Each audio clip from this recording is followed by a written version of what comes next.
আকাশের মনটা খুবই ভারী। তার গর্জনে গোটা গ্রাম কম্পিত।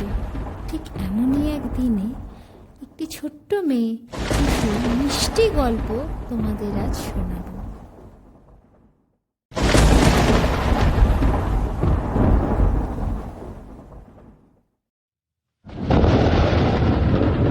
ওমা, শুনছো? দেখো আজ আকাশকে, যেন এক রাশ মন খারাপ নিয়ে বসে আছে। গর্জন শুনেছ মা? যাসনে মা, এই সময় আর বাইরে যাসনে, ঘরে ফিরে আয় মা।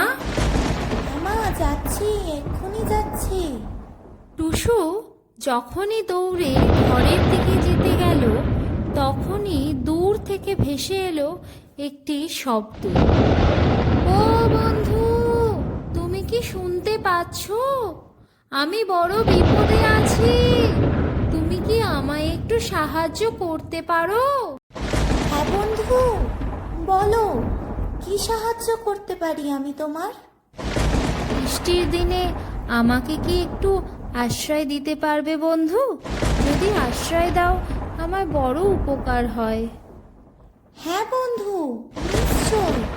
এই তো সামনেই আমার ঘর, আমার সাথে চলো, আজকে ওখানেই থাকবে।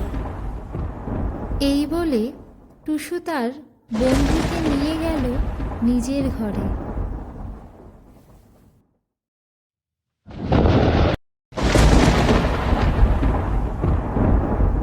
ওমা, ওমা, শুনছো? দেখো দেখো, কে এসেছে আমার সাথে। দেখো, আমার এক ছোট্ট বন্ধু আমার সাথে এসেছে। তার যে ভারী বিপদ ছিল মা, তাই জন্যই তো তাকে নিয়ে এলাম। ও মা, বলো না, ঠিক করেছি না আমি? তুমিই তো শিখিয়েছ বিপদে পড়লে সাহায্য করতে হয়, তাই তো আমি বন্ধুকে নিয়ে এলাম। মা, আমার যে বড় বিপদ, আজ তোমার কাছেই আমি আশ্রয়ের জন্য এসেছি। কাল সকালে আমি চলে যাব, শুধু একটা রাতের জন্য আমায় থাকতে দেবে মা?